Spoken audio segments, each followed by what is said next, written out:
Washington, D.C. Okay, there you have it. The press being escorted out of the cabinet room after a whirlwind conversation with President Trump and Prime Minister Viktor Orban. We didn't know until right before that began if press would be allowed in the room.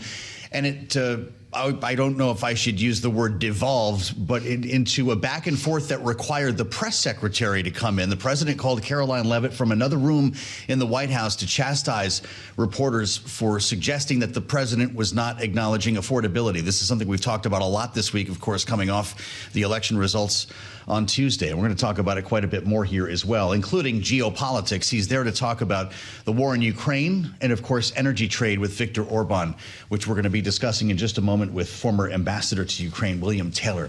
Thanks for joining us. If you're just getting into the cycle here on Balance of Power, I'm Joe Mathieu in Washington alongside Tyler Kendall as we bring you politics from the nation's capital and connect the dots with what's happening today on Wall Street. Tyler, pretty remarkable visit there. The old saying about politics stopping at the water's edge might need to be updated. To hear the Prime Minister of Hungary sit in the cabinet room at the White House and denigrate the former president, the former administration, was pretty remarkable. Right, and we know that these two leaders have a very warm relationship. I don't even think we have to say relatively warm. We know that they have been two allies, that the Hungarian prime minister did support President Trump when he was then candidate Trump, and it didn't seem like his reelection was going to happen. So these two have history here. And of course, the pivotal part of this meeting is that Hungary is trying to use that relationship and get an exemption when it comes to these Russian sanctions and to these U.S. sanctions on Russian oil. Hungary, of course, a major importer. About 90% of their crude imports come from Moscow. I mentioned William Taylor, just the voice that we want for a day like this. Former U.S. ambassador to Ukraine with us live on Bloomberg TV and radio. Mr. Ambassador, thank you for joining us. Some of the language that we heard in the room today was striking. The president saying, I stick up for Viktor Orban. Not a lot of people do because in many ways they are jealous. Viktor Orban speaking to the previous administration saying after your leaving president, everything was basically broke, ruined, and canceled. How important is this relationship for the United States' reputation abroad? Well, it's the right question, Joe.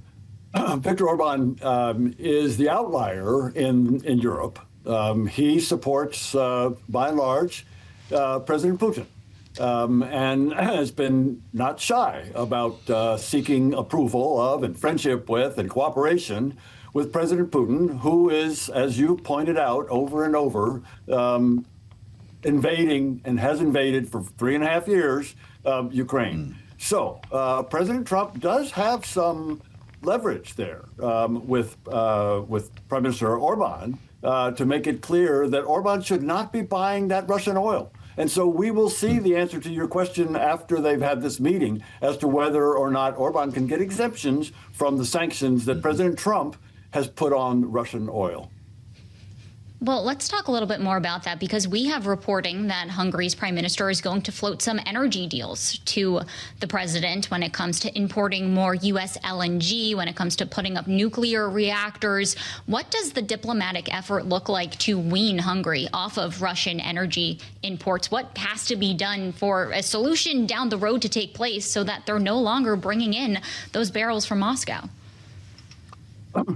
Well, Tyler, we know that that's possible. The rest of Europe has done that at great expense. I mean, this is not easy to go down from relying on Russian oil to almost weaned, as you say, from Russian oil. So it can be done.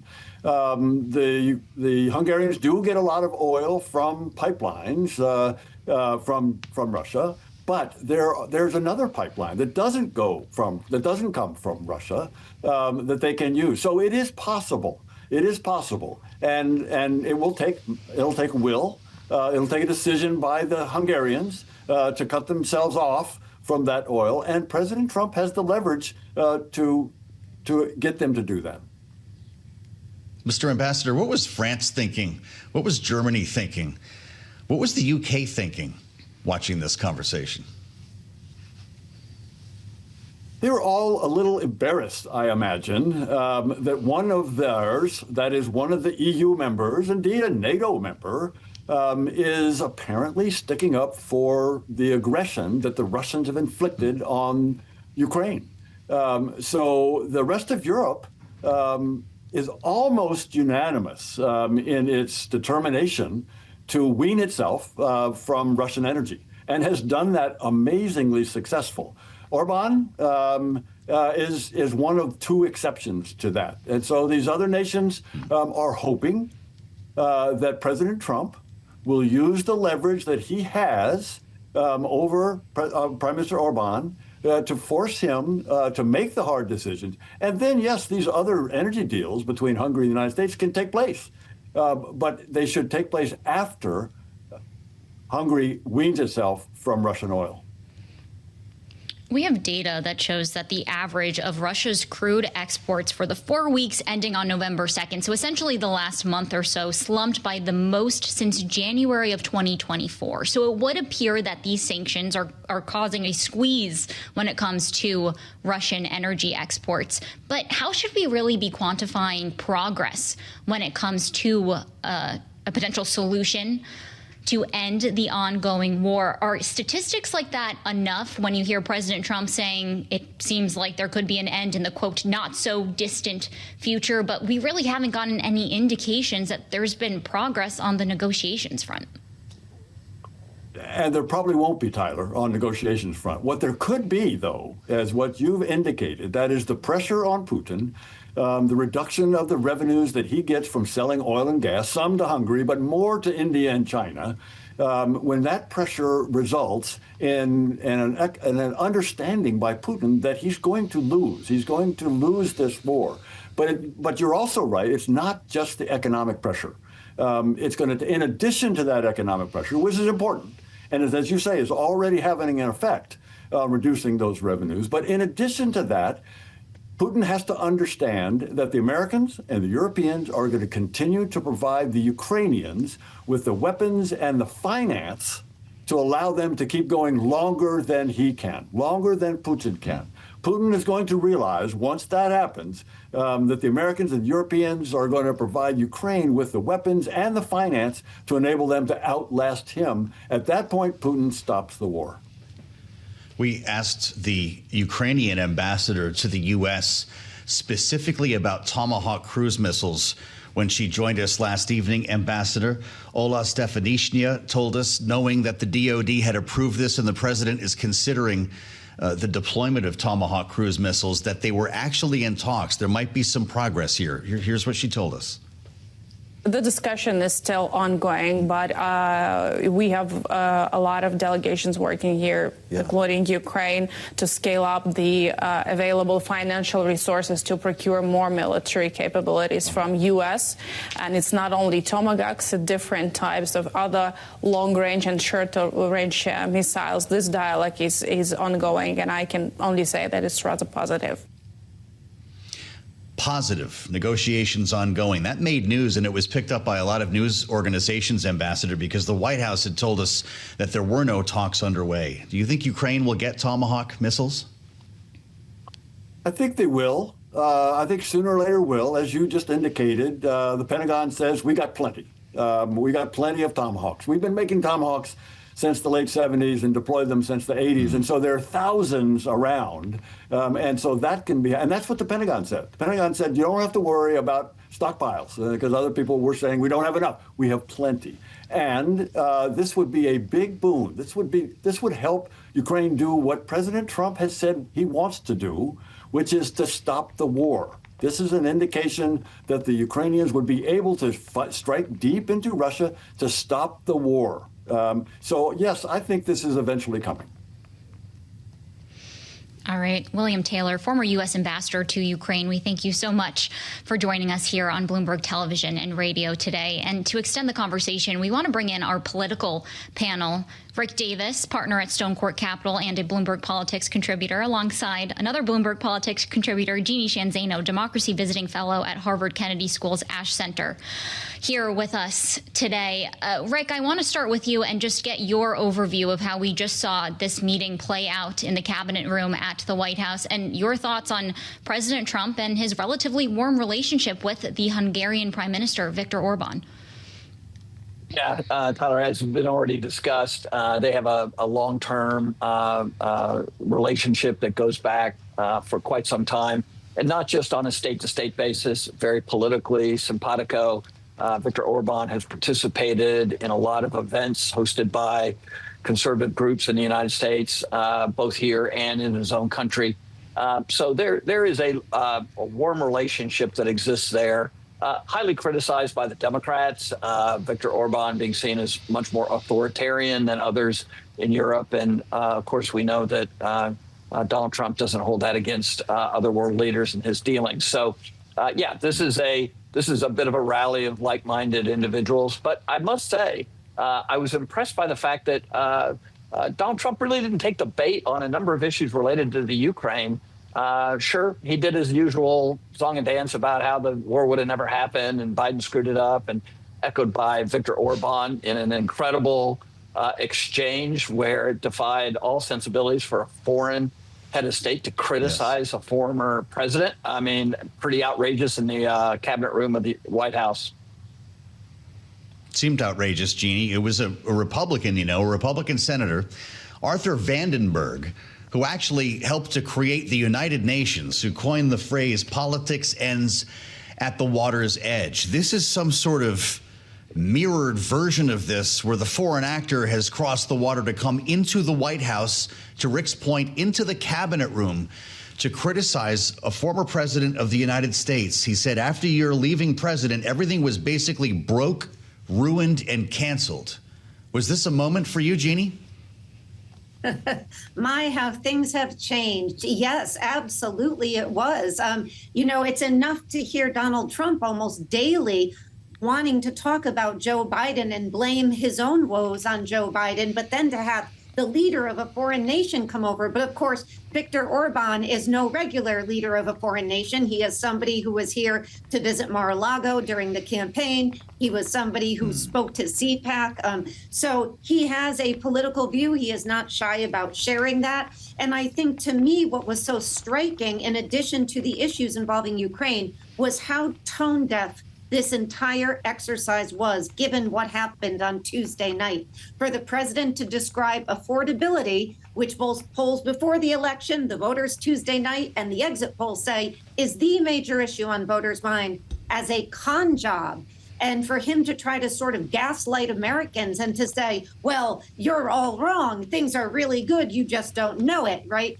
This is, to me, how tone deaf a president with really good political chops normally has become. And I think Donald Trump needs to stop going abroad, needs to get himself out into the United States, talk to voters who say exactly the opposite, including large percentages of his own voters who crossed the line in New York City, California, Virginia, New Jersey, to vote for a Democrat on the issue of affordability. So to me, this was tone deaf to a degree that it would be very concerning if I was a Republican who was going to be running in 26, facing voters who are angry and a president saying affordability is a con job. Well, Jeannie, I'm glad that you brought up affordability, because we want to hit on that as well, since it did really prevail in that conversation that we just saw play out in the cabinet room. Of course, a big part of this is how Americans are feeling about the economy and the government. We did just get a redhead on the terminal that the U.S. Transportation Secretary Sean Duffy says that U.S. flight cuts could reach 20% if the situation worsens. And we haven't seen any indication, Joe, at this point, that we're getting closer to resolving this ongoing government shutdown. Rick, I want to pose this to you. I know that you watch U.S. consumer sentiment really closely. We got the preliminary readings for November today from the University of Michigan, showing that consumer sentiment hit a near record low today amid the government shutdown, amid uncertainty around tariffs. How are you reading how Americans are currently reading this economy, as we see really no end in sight at this point for the government to reopen? I love Fridays when we can get the Michigan Consumer Sentiment Index. Tyler, thank you so much. It's the second best poll that is taken in politics. The first best was Tuesday, when voters actually voted, and it mirrors very significantly what we see today in the preliminary estimates for November, and that is a significant decrease, 6.2% on the Consumer Sentiment Index, 30% down from a year ago. Think about it. Donald Trump was elected 1 year ago this week, and the consumer sentiment indexes dropped 30% during that period of time. Now, nobody should then be surprised to see the kind of election outcomes that occurred on Tuesday, and it's all the way across the board. I mean, they're significantly down from a year ago on the future sentiment of people. How's it going to be a year from now? Their current situation down 11% in this one survey. This is one of the lowest levels the Michigan consumer sentiment has hit, compared to even Joe Biden at the height of inflation. This is where people are. So when Donald Trump starts talking about inflation and how horrible it was, he ought to think about like how people are feeling today, because they're in the same position. We should note that the comments on gas prices didn't completely add up either. We actually took a look around here, and when it comes to gas prices, AAA still has the average above $3 a gallon, and it's only about 10 cents different than it was 1 year ago. So as much as we would all love to be paying $2 a gallon, that didn't seem to actually jive with what we're seeing from AAA and from Gas Buddy. Great panel as always. Rick Davis and Jeanne Zaino, thank you so much for weighing in, and I hope you both have a great weekend here. I also hope you're not flying. We're going to talk about that coming up with Chris Sununu. How about that, Tyler? It could be 20%. Sean Duffy saying as much to Fox News this afternoon when it comes to capacity cuts. They start today at 4%, and people are already feeling the pain. Chris Sununu will join us next, speaking for the airline industry here on Bloomberg. Not looking so hot today on Wall Street with the volatility continuing here, although we have seen worse numbers. And we're keeping our eyes on airline stocks as well. They've been bouncing around a little bit today, not for the better, as we see these capacity cuts take effect. Tyler, it made a red head on the terminal when Sean Duffy said this could reach 20%, but there is no actual plan for that, right? That's depending on how long the government shutdown goes, and some people think it could end in the next week or so. But the fact is, we'll be at a full-on 10% cut by the middle of next week. Right, exactly. This is phased in for now. It started today with 4% cut. The transportation secretary saying it could go as high as 20%. Of course, this is at 40 airports around the country that we've been watching very closely, not impacting international routes, but if you're flying anywhere domestically, you may get hit with a delay or a cancellation. Now, at one of those airports, we do find our very own Norah Mulinda, who's reporting live all day today on Bloomberg at Newark International Airport. Norah, can you just give us any more context today as we get this announcement from the Transportation Secretary? Cuts could reach up to 20%. What are we seeing right now on the ground? Well, Tyler, this remains to be a fluid situation. Of course, we have really been hearing a lot about the fact that this government shutdown really weighing on TSA workers, air traffic controllers, especially given the fact that they've been unpaid since October 1st when the shutdown began. When we think about size and scope here, this is a 72nd worst day in terms of airline cancellations here since January 2024. So not a catastrophe here, although there were a lot of fears of this potentially being the case. This is not the worst that we have seen. As we're speaking on the ground to individuals, workers here, they're saying this is not the first government shutdown that they've had to deal with. So we are still hearing a lot of TSA workers here at Newark Liberty Airport actually still reporting to work, coming here, serving consumers, serving the U.S. customer here, despite the fact that they are not receiving a paycheck as of yet. The 72nd worst day in just a couple of years, Norah, that sounds like any old day. Are you talking to travelers? Are they just getting along with their business? I mean, some getting along with their business, but also we are speaking to some individuals just truly disgruntled, frustrated. I spoke to a woman earlier, a plastic surgeon, trying to fly from EWR, from Newark Liberty over to Barbados, and actually seeing that her flight was canceled and rescheduled to JFK. And it was an hour earlier, so she, of course, missed that flight as well. So she is frustrated, of course, blaming this on the U.S. government shutdown, but we do know that the majority of the disruption here is for regional and domestic flights here, not necessarily international. But you are seeing a broad-based frustration across the U.S. consumers. Well, of course, that sounds awful, but I don't think the plastic surgeon not making it to Bermuda is going to get into the president's stump speech here. Norah, thank you. You've been great today. Pull on the short straw to hang out at Newark Airport for an entire day. We have a special voice for you here as we talk about this story. Let's get to the heart of the matter. Norah Mulinda, thank you so much. The former governor of New Hampshire is with us, who is now one of the faces of the airline industry. And a couple of weeks ago, we had a great conversation about this with Chris Sununu, former Republican governor of New Hampshire, now the president of Airlines for America, president and CEO. What a time for you to start this job. Are you sure you want to do this? I tell you, it's been great. Yeah. I love working for the industry in that there's obviously a challenge. It's a challenge on a normal day, but I effectively work for the 9 CEOs of the 9 largest air carriers in America. And they're crying to reopen the government. Yeah. Well, they're not trying to reopen the government. They're crying to reopen. They're crying. Yes. Oh, no, absolutely. And it's everything from being on the phones to talking to folks on Capitol Hill and letting them understand that, what's happening, especially with this new mandate to cut back, rolling up to 10% of flights. That'll hit them alone about $100 million a day, right? And then you look at the broader economic impact, which we estimate to be at least $250 million, if not, close to maybe $500 million a day. When you look at the hotel rooms and all the other things that go with travel, right? So it has a huge economic impact, as you can see from those images right there. These cuts that are being mandated really are going to effect starting today. Roll about 4% till Monday, and then that scales up to 10% by next week.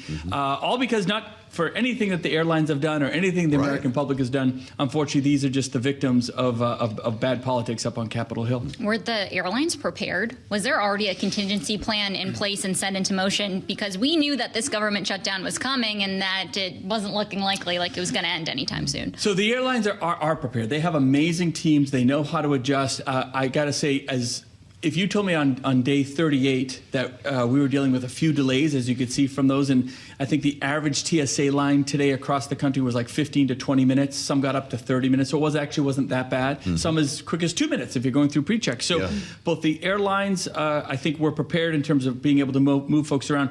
The mandated cancellations is different, right? Yes. Having delays, we've seen a lot of delays, but actually very few cancellations up until this point. Now the mandated cancellations being driven for safety, right? There's real data that show that the pressure on the system is going to continue to build. Last weekend was some real tough days. Halloween night was really, really tough. That's going to continue to grow as the call-outs, both on the TSA and the air traffic controller side, increase, and the demand builds as we get closer to Thanksgiving. So I think the FAA is being smart and saying, okay, we're not going to wait for this thing to come to a grinding halt. We're going to ask folks to proactively cancel a certain number of flights.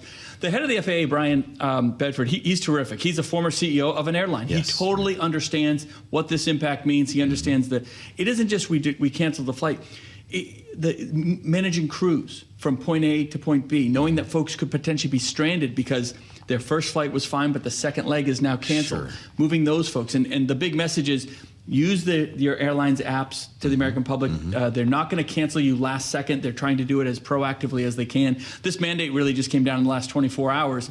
But it's going to hit some folks hard, and I think the airlines are doing everything they can and really successfully so far in managing that customer service aspect. But it's tough, and it's all because a bunch of folks down the street here, not too far from us, keep saying no to a continuing That's exactly resolution. why you didn't want to serve in the Senate, as I remember, was this kind of stuff. But I flew back and forth to New York this week. It took me hours to get up and hours to get back.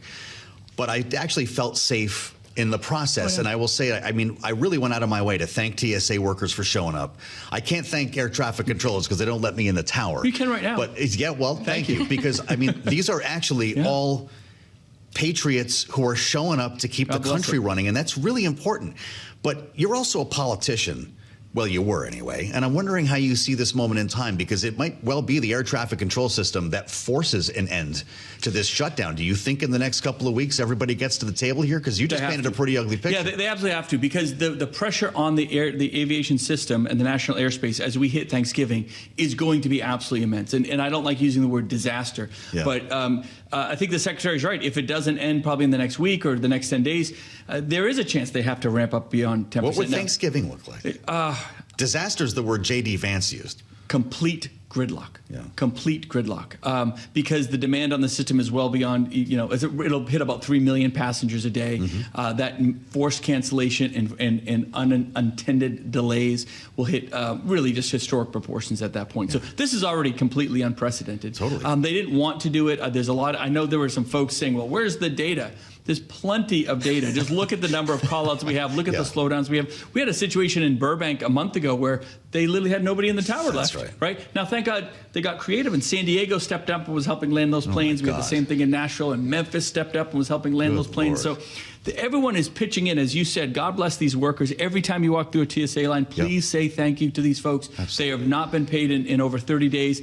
You know what? The average TSA worker, they're getting $35,000, $40,000 a year, maybe. I don't think these most are not people know very that. well-paid individuals, but they keep coming to work. They keep doing the forced overtime because they know how important their job is to the national airspace, and they're just at the tip of the spear of the victims on this one. Well, one of the vulnerabilities of the air traffic system is that it doesn't actually take that many people calling out for us to see disruptions. This has long been an issue. We've spoken about it many times on this program. We like to talk about long-term economic impacts, long-term impacts to the workforce. Is there any concern among the airlines that the shutdown is going to have damaging impacts even once the government reopens? Is it going to be hard to get air traffic controllers back into work? So a couple things. If you looked at the number of individuals who have already retired in the past month, air traffic controllers, every day. It could be every day. It could be another dozen every single day this thing goes on, because they're saying, look, they don't want to be part of this frustration anymore in the system. Maybe they're taking their retirement, whatever it is. Now, God bless them. There's about 10, 11,000 of them out there. We probably need 13,000 in the system. Then you look at the number of people that are looking to come in, right? Maybe they were scheduled to come in to be part of the training programs for air traffic control. We've seen those numbers decrease quite a bit. The government workers that need to certify all that, those are government workers. Well, they're all furloughed right now, right? So now they can't do their job to get the back end of the pipeline to get people into those towers as fast. So that's really kind of jammed up. So every day that this goes on, you're disincentivizing people from entering the workforce, and it's a great job. They're wonderful jobs. We have great schools. This administration's put money with new technology all over the country for this. So the adverse effects, other than we have delays and a few cancellations, to your point, on the long term, could be absolutely huge. And on the economic side, if I may, you're already seeing pullback from people booking flights. Airlines tend to be a lead economic indicator as you go into holidays. That's where people spend dollars first, and as those dollars get pulled back, they then get pulled back in your regular spends, both regionally and nationally. So when I talk about the overall economic impact being somewhere in the $250 million to $500 million a day, that's going to have repercussions for months, all the way through the holiday season, undoubtedly. So, and the system just doesn't come back on like a light switch. Well, that's what I want to ask you. By the way, you can't get a seat on Amtrak right now, but how long does it take? We all know what residual delays are like, right? Maybe there's a big impact on the air traffic control system for like 3 hours, and it takes the next day for everyone around the country to get back on time. If they come, maybe they've gone on vacation. Maybe they're taking some time with family. Who knows? So it isn't just a light switch. You'll actually need to see that data and make sure folks come in. And it's anticipated. Usually it takes a day or two. Sure. But there is a little bit of a lag there. And then how close is that lag to that holiday weekend, and how much have people actually pulled back? And right now, because the airlines have so much flexibility for the customer, people aren't canceling just yet, nor should they. Nobody should cancel. The two big messages are: don't cancel your trip, because you can wait right up until the end, really, before you cancel, if you had to do that. Secondly, it's safe. The safety is not the concern, because that's why we're canceling flights. That's why we're slowing things down, to ensure that safety. So anyone who is traveling feel 100% safe and secure about the flights that they are taking. Think of it this way: no pilot would ever get in an airplane, and take off if they thought it wasn't safe, right? That would be crazy. So no, the system itself is safe. It is just in a bit of this inadvertent logjam. So it's frustrating, but you go back to your original question. I love the challenge. I've managed everything from a COVID pandemic to now, this is child's play. Well, that's why you're here, I guess, as a problem solver. Tyler, I wouldn't want to have to put this jigsaw puzzle together, though, with all these routes. I mean, definitely not. But to continue on your politics expertise, you mentioned these airlines are talking on Capitol Hill. We know that CEOs were at the White House. Can you give us any insight into what the talks are actually looking like when it comes to President Trump's involvement? We know to resolve the last shutdown, it really was pressure at the airports. Have you gotten any indication that this is going to be perhaps the thing that tips this over the edge to reopen the government when it comes to President Trump's view of the situation? Interesting. So a couple aspects. Number one, we are definitely hearing, at least on Capitol Hill, that things are moving. There are discussions happening. The last I heard, and don't quote me on this, I mean, don't make it public or anything, but I believe the Senate is going to be here through the weekend working. So that's a good sign, right? So that's a good sign. They wouldn't be spending their time here if they didn't think they were making some real headway. They know what this new mandate out of FAA really means. Secondly, of course, whether you're President Trump or Schumer or Thune or the FAA or everybody should be putting kind of pressure on the system, not on one side or the other, but whatever that next bill is, vote for that one. That next bill, I don't care what party you're from, vote for that one and get this thing opened back up. A message direct to the lawmakers. Sununu, Airlines for America President, CEO, of course, the former New Hampshire governor. Thanks so much for joining us here on Bloomberg. We're going to have much more at 5 p.m. Eastern. Come back and join us in the late edition of Balanced Power. Stick with us. This is Bloomberg.